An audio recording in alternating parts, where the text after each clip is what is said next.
Hello, we are the Universidad Nacional Autonoma de Honduras student chapter representation, and we are here to talk to you about the life cycle of plastics and what engineers do to take part of this life cycle.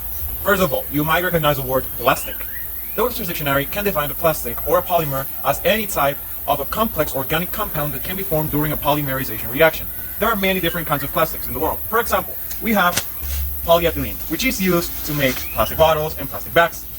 Another example of a polymer is the polypropylene, and we also have the polystyrene, which is used in a lot of clothing. My friends are going to talk to you a little bit about these processes and more properties of the plastics. So, here we go. ¿Qué características presenta? Pues esto es muy resistente a los químicos. También son buenos aislantes tanto térmicos como magnéticos. En su mayoría son livianos, pero esto depende de su fuerza. Según el proceso, estas pueden ser fibras delgadas o formas complejas. Los plásticos tienen una amplia gama de características y colores. La mayor parte de estos polímeros provienen del petróleo. No siempre, pero sí de eso. Let's talk about extractions, how raw materials are obtained. Oil and natural gas are the major raw materials used to manufacture plastics. The plastics production process often begins by treating components of crude oil or natural gas in a cracking process. This process results in the conversions of these components into hydrocarbon monomers, such as ethylene and propylene. We already know plastics are polymers, which are many monomers forming chains. But how do these monomers join to become polymers? It's all about a chemical reaction we know as polymerization. This reaction can be done by a chemical engineer. We help to create the polymers that the world needs, one monomer at a time.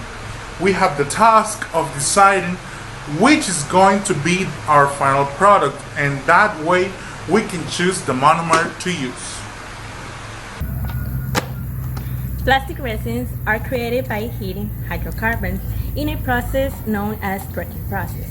The goal is to break down larger molecules into propylene or ethylene, which come from the crude oil refining process, or other types of hydrocarbons. The amount of these compounds will depend on the cracking temperature used.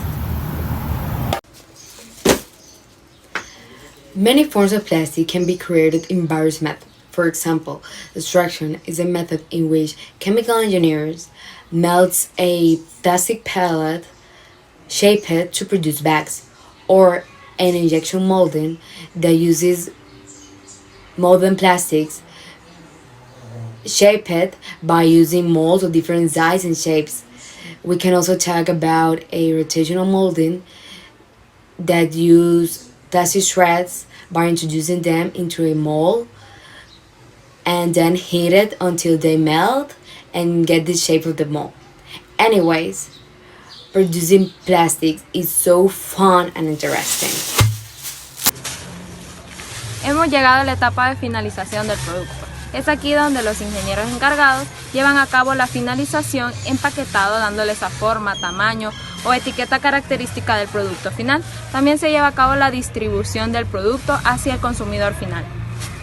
El transporte del plástico, al ser un material menos pesado que el vidrio o el metal, requiere menos combustible para llevarse a cabo, por lo que se generan menos emisiones de contaminantes al aire, pero eso no quiere decir que contamine menos de otra forma. El uso que le damos a los plásticos depende mucho de su propósito y la durabilidad con la que éstas fueron fabricadas. Muchos de los plásticos están diseñados para un solo propósito y luego ser desechados. Pero como ingenieros queremos crear lo que son plásticos que sean reutilizables y darles una función distinta a la que estamos acostumbrados, como por ejemplo las botellas de plástico, hacer hielo o las bolsas que se nos proporcionan en los súperes para tenerlas como bolsas de basura. The end of life of a plastic can take two different paths. The first, in which plastics are taken to landfills where most of people waste goes. This causes contamination in many ways, but can be prevented by giving these plastics another use. The second path can be in which we use plastics as a sources of energy. We can use plastics to produce electricity, synthetic gas, fuels, and recycle feedstocks. This in order to produce new plastics or new chemical products.